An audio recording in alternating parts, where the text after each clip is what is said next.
too often in my position, I felt that they were too academic, and I couldn't identify with them. You know, and I would try and tell the instructor, hey, look, this really isn't like this, and they couldn't identify with me, and I couldn't identify with them.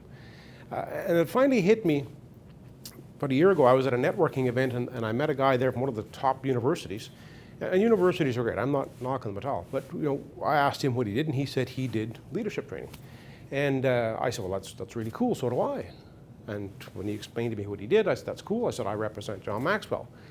And of course, he'd never heard of John Maxwell, which I thought was kind of odd. Because if you go to a Chapter store or any bookstore, John Maxwell is the #1 leadership trainer in the world, according to Inc. magazine. He works with Walmart, Microsoft, Keller Williams. So the guy's pretty well known.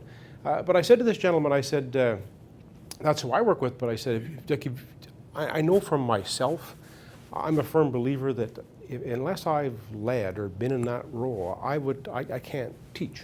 I need to know the job to teach it. And I said to him, I said, what leadership position have you held? Like you've been a manager somewhere or something? And he said, no, I'm a teacher. And then right away I thought, there's the missing link. He hasn't been in the trenches. So I kind of said to him as a joke, because he was a good guy, really funny guy.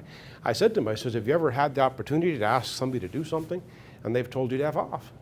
And he said, no. So geez, I have, So there's a difference. I've been in the trenches.